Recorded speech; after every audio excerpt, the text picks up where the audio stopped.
Film की शुरुआत होती है 7 दोस्तों के एक ग्रुप से। ये सब अपनी एक दोस्त का बर्थडे मनाने के लिए एक पुराने मेंशन में आते हैं जो उन्होंने रेंट पर लिया था। पार्टी में ड्रिंक खत्म हो जाती है, पर पार्टी थी तो ड्रिंक तो इन्हें चाहिए ही थी। ये सोचते हैं कि हम कहाँ से लेकर आए ड्रिंक, क्योंकि मेंशन तो आबादी से काफी दूर है, पर इनको चाहिए तो थी। इसलिए वो सोचते हैं कि इतना बड़ा मेंशन है, जरूर यहाँ ड्रिंक्स तो होंगी ही। इसलिए वो अपनी तलाश शुरू कर देते हैं। जहाँ वो बेसमेंट के पास आ जाते हैं जिसका दरवाजा लॉक था। दरवाजा बंद था तो इन्हें जाहिर है चले जाना चाहिए था, बेसमेंट को नजरअंदाज कर देना चाहिए था, मगर वो सब एडवेंचर की मूड में थी। उन दोस्तों ने ताला तोड़ दिया और नीचे चले गए। नीचे पुरानी चीजों का ढेर लगा हुआ था, जिससे ऐसा लग रहा था कि ये घर किसी कलेक्टर का है, यानी जिसे सामान जमा करने का शौक हो। वहाँ उन्हें एक पुराना बॉक्स मिलता है जिसमें टैरो कार्ड्स होती है। टैरो कार्ड दरअसल ताश की पत्तों की ही तरह होते हैं, लेकिन एक कार्ड चुनने पर आपके बारे में रीडिंग करके बताया जाता है कि आप किस तरह के हैं और आगे आपको कैसे रहना है और आपके साथ क्या क्या हो सकता है। कार्ड पर डीमन, डेविल, शैतान, विच, चुड़ैल के नाम भी होते हैं। कार्ड के मुताबिक इनमें से जो भी आपकी रीडिंग आएगी आपके साथ वही होगा। ये कार्ड्स बहुत ज्यादा अजीब थी। कार्ड्स को देखकर लग रहा था कि किसी ने हाथ से खुद बनाए हैं। हेली जो टैरो कार्ड्स की रीडिंग कर सकती थी, सब उसे अपना अपना हॉरोस्कोप बताने के लिए कहते हैं, मतलब उनकी किस्मत का हाल, उनका फ्यूचर के आगे क्या होगा और उनकी नेचर के बारे में। हेली पहले मना कर देती है क्योंकि दूसरों के कार्ड्स इस्तेमाल करना मना होता है, लेकिन उसकी दोस्त का बर्थडे था इसलिए हेली उनकी बात मान जाती है। उसे हालांकि अंदर से कुछ गलत होने का एहसास था, लेकिन वो अपने दोस्तों की बात को नजरअंदाज नहीं करना चाहती थी। इसलिए सब ऊपर जाकर शुरू करते हैं टैरो कार्ड्स की रीडिंग। 12 कार्ड्स को इन्होंने सर्कल में रख दिया और सबसे आखिरी 13वें कार्ड को बीच में, क्योंकि वो फाइनल कार्ड होगा, सबसे आखिरी वाला तो सबसे खास होगा। वो पहला नंबर हेली की उसी दोस्त का लगा जिसका बर्थडे था। उसका कार्ड द हाई प्रीस्टेस निकला। हेली ने उसे कहा कि तुम्हें हर चीज को लेकर क्यूरियोसिटी होती है कि ये क्या हो रहा है, क्यों हो रहा है। उस तजस्सुस को जानने के लिए तुम कोशिश करती हो और तुम्हारी क्यूरियोसिटी ही तुम्हें मुसीबत में डाल सकती है। तुम कामयाबी की सीढ़ी चढ़ रही हो, लेकिन आराम से चढ़ो वरना फिसल सकती हो, गिर सकती हो, जिससे गहरा झटका लग सकता है, क्योंकि ये वार्निंग उस विच की है जो तुम्हारे कार्ड पर आई है, यानी कि हाई प्रीस्टेस। इसके बाद बारी आई हेली की दूसरी दोस्त की। उसका कार्ड था द हैंगमैन। हेली ने उसे कहा कि तुम्हें टेक्नोलॉजी से मुताल्लिक मुसीबत का सामना करना पड़ेगा, पर घबराना मत, सब ठीक हो जाएगा।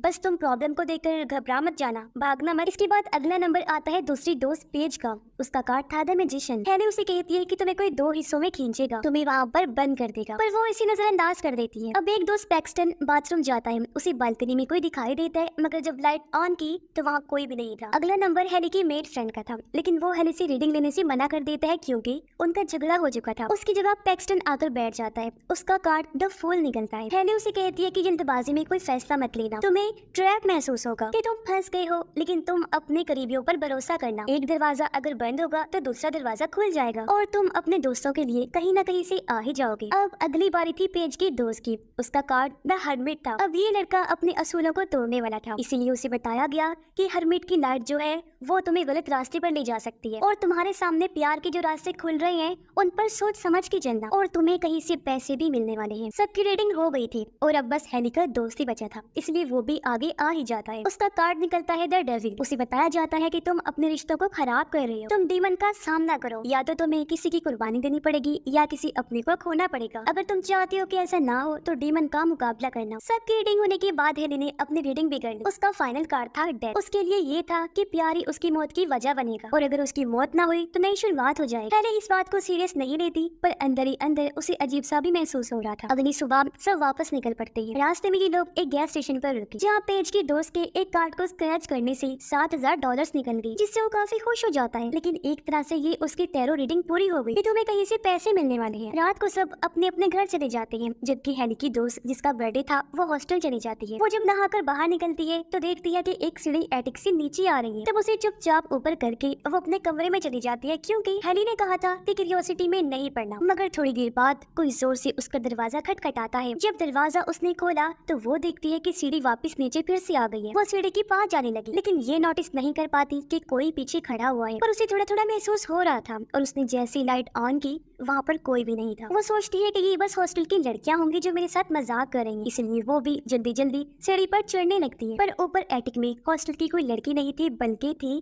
द हाई प्रीस्टेस, यानी जो उसके टैरो कार्ड पर आई थी। वो जोर से चिल्लाई, तब उसे देखकर वो नीचे गिरकर बेहोश हो जाती है और फिर हाई प्रीस्टेस सीढ़ी उठाकर उस पर दे मारती है। उसने ऐसा बार बार किया, बार बार उसने हमले किए, जिससे कुचल कर हेली की वो दोस्त मारी जाती है। जैसा कि हेली ने उसके टैरो रीडिंग में बताया था कि क्यूरियोसिटी तुम्हें फंसा देगी, सीढ़ी आराम से चढ़ना वरना फिसल जाओगी, गहरा झटका लगेगा। बिल्कुल वैसा ही हुआ और वो अपनी जान से हाथ धो बैठी। मगर सबको उसकी मौत एक एक्सीडेंट लगती है। उसके दोस्त उसकी मौत की खबर सुनकर इकट्ठे हो जाते हैं। सब लोग बहुत उदास और परेशान थे, मगर किसी को भी ये पता नहीं था कि ये सब कार्ड्स की वजह से हुआ है। रात को बाकी सब चले जाते हैं, लेकिन हेली पेज के साथ ही रुक जाती है, क्योंकि वो अपने दोस्त की मौत से बहुत ज्यादा ही दुखी थी। हेली उसे बताती है कि जब मैं छोटी थी तो तब मैंने टैरो कार्ड्स की रीडिंग सीखी थी। उस टाइम मेरी माँ बीमार थी। मैंने जितनी बार भी अपनी मॉम के लिए रीडिंग की, हर बार उनकी मौत ही कार्ड्स ने मुझे दिखाई। इसलिए कहते हैं कि हम अपनी किस्मत को बदल नहीं सकते। वो उसे समझाती है कि अगर तुम हमारी उस दोस्त के साथ होती तभी कुछ ना कर पाती। तो पेज का दोस्त हेली की दोस्त को उसके घर छोड़ने जाता है,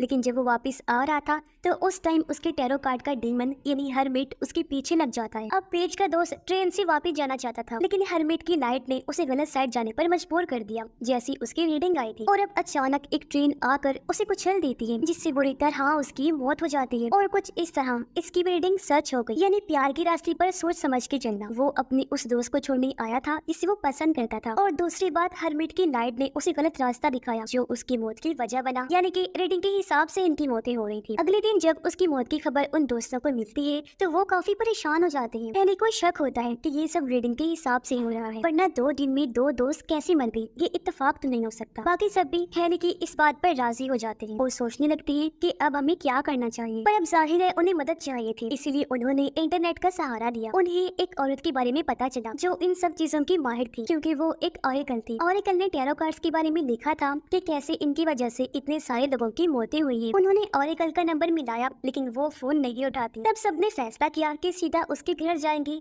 जो आबादी से काफी दूर था। ये लोग जैसे तैसे उसके घर पहुंचकर दरवाजा खटखटाते हैं। तब शुरू में तो ऑरेकल ने दरवाजा नहीं खोला, लेकिन फिर जब उन्होंने बताया कि टैरो कार्ड्स की वजह से उनके दोस्तों की मौत हो गई है और हम भी मरने वाले हैं, तो तब ऑरेकल बाहर आती है। वो उन्हें अंदर लेकर गई और बताती है कि जिन टैरो कार्ड्स की तुमने रीडिंग की है वो कर्स्ड हैं, श्रापित हैं। उनकी वजह से पहले भी कई लोगों की मौतें हुई हैं, मैक्सिको में, फिर वुडस्टॉक में और तीसरी जगह लंदन में भी ऐसा हुआ था। लंदन वाले केस में एक इंसान बच गया था और वो कोई और नहीं, मैं खुद हूँ, क्योंकि मैंने सबकी रीडिंग्स तो की थी लेकिन अपनी नहीं की। लेकिन जब तक मुझे समझ आया कि ये सब टैरो कार्ड्स की वजह से हुआ है, तब तक वो कार्ड्स मेरे पास से चले गए थे। बस तभी से मैं इन कार्ड्स को ढूंढ रही ताकि इन्हें तबाह कर दूं और ये मजीद और लोगों की जानें ना ले। अब सवाल ये उठता है कि आखिर ये श्रापित कार्ड आए कहां से। जाहिर है ये ऑरेकल इस बारे में भी सर्च करके बैठी हुई थी और तब वो बताती है कि ये कार्ड्स एक राजा की वजह से श्रापित बने हैं। 18वीं सदी में एक राजा की रानी प्रेग्नेंट थी, जिससे राजा बहुत खुश था। राजा ने अपनी एस्ट्रोलॉजर यानी जो किस्मत का हाल बताते हैं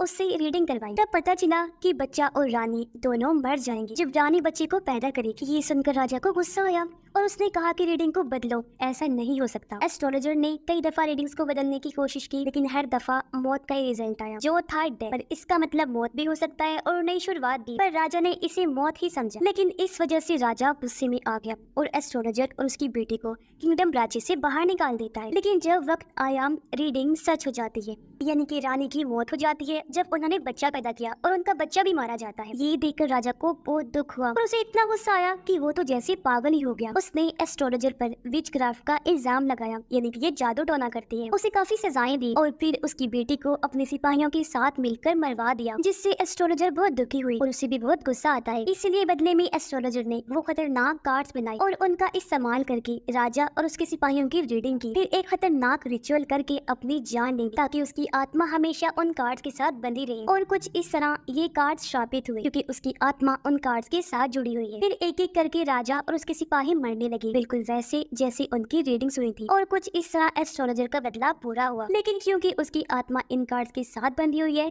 इसलिए जब भी कोई इन कार्ड्स का इस्तेमाल करता है उसकी भी मौत हो जाती है। और अब क्योंकि कार्ड्स के श्रापित होने की वजह से ये सब भी श्रापित हैं, तो इसका मतलब इनकी भी मौत होकर रहेगी। अब बचने का सिर्फ एक ही रास्ता है और वो है इन कार्ड्स को हमेशा के लिए तबाह करना। ये सब सुनने के बाद हैरी और उसकी दोस्त मैंशन की तरफ चले जाते हैं, यानी जहाँ वो कार्ड्स थे। लेकिन रास्ते में उनकी गाड़ी एक पुल पर बंद हो जाती है। इस वक्त हैरी को यकीन हो जाता है कि कुछ बहुत बुरा होने वाला है। अब की रीडिंग सच होने वाली थी हैरी की दोस्त की, यानी हैंगमैन वाली, जिसे कहा गया था कि टेक्नोलॉजी के मुताबिक उसे मसला आएगा, यानी कि पुल प्रॉब्लम देखकर भागना नहीं, लटक मत जाना, लेकिन वो ऐसा ही करती है जो करने से उसे मना किया गया था। उसने भागना शुरू कर दिया। तब रीडिंग के मुताबिक हैंगमैन आया और उसे सच में लटका कर वहाँ से चला जाता है, यानी उसको बहुत बुरी मौत देता है। सबके सामने ही वाकया हुआ था और अब कोई शक नहीं रहता कि ये सब कार्स की वजह से हो रहा है, मगर वो लोग बहुत डर जाते हैं। ये देखकर पैक्सटन कहता है कि मैं वापस उस जगह पर नहीं जाना चाहता जहाँ से सब शुरू हुआ था। मैं अपनी जिंदगी बचाना चाहता हूँ, इसीलिए वो अकेला ही घर की तरफ निकल पड़ता है। हालांकि इसे कहा गया कि जल्दबाजी में कोई कदम मत उठाना, लेकिन ये तो वही कर रहा था और बस इसी वजह से इसकी रीडिंग के हिसाब से फोल डीमन इसके पीछे लग जाता है, जो देखकर वो काफी डर गया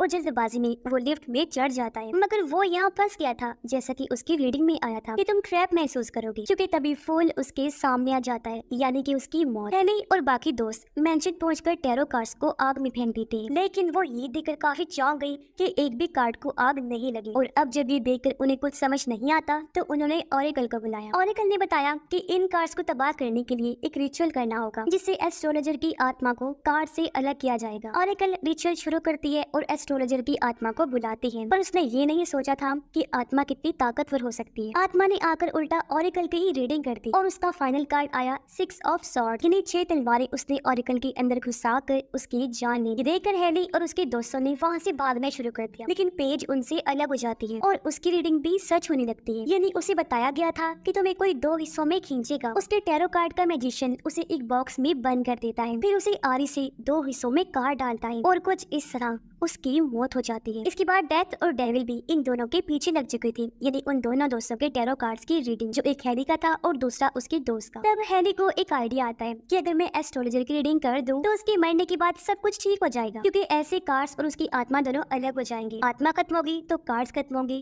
कार्ड्स खत्म होंगी तो कर्स भी टूट जाएगा, वो भी हमेशा की। हेली ने फैसला कर लिया था कि उसको ये खेल खत्म करना पड़ेगा, वरना सब कुछ बर्बाद हो सकता था। अभी तक हेली खुद ही बता रही थी कि किस्मत को हम बदल नहीं सकते, लेकिन अब क्योंकि वो पूरे यकीन से कह रही थी तो अब तो किस्मत पक्का बदलने वाली थी। पर इनकी बातों ही बातों में डेविल उसकी दोस्त को खींचकर ले जाता है और डेथ यानी कि मौत हेली के पीछे पड़ जाती है। प्यार तुम्हारी मौत की वजह बनेगा, ऐसी उसकी रीडिंग थी। हेली ने प्यार का सहारा लेकर अपनी किस्मत को बदलने की कोशिश की, पर प्यार को तो यानी उसकी दोस्त को तो डेविल ले गया और इसलिए अब बस मौत ही बची थी। डेथ ने आकर हेली को पकड़ लिया, लेकिन तभी प्यार वापस आ जाता है, यानी उसका दोस्त। उसकी दोस्त की रीडिंग थी कि तुम्हें डीमन का सामना करना होगा, वरना तुम किसी करीबी को खो दोगी। अब वो डीमन का सामना कर रहा था, जबकि हैरी ने उस एस्ट्रोलॉजर की आत्मा के लिए रीडिंग कर दी और अब उसका फाइनल कार्ड भी डेथ ही निकलता है, बिल्कुल हैरी की तरह। अब अगर डेथ आत्मा को पहले ले गई तो हैरी बच जाएगा। हैरी की दोस्त का पता नहीं कि वो बचेगा या नहीं, क्योंकि डेविल उसे खींच कर ले जा रहा था। यहाँ हैरी एस्ट्रोलॉजर की आत्मा को कह रही थी कि पुरानी बातों को भूल जाओ और आगे बढ़ो और बेकसूर लोगों की जान मत लो, लेकिन इसी दौरान डेथ ने फैसला किया कि वह दोनों को यानी कि हैरी और एस्ट्रोलॉजर की आत्मा को एक साथ ले जाएगा। लेकिन हैरी की दोस्त ने एक बार फिर आकर उसे बचा लिया और डेथ आत्मा को देती और आत्मा का इन दोनों के सामने खात्मा हो जाता है। आत्मा के खत्म होते ही कार्ड्स भी खत्म हुए और ये कर्स भी आखिरकार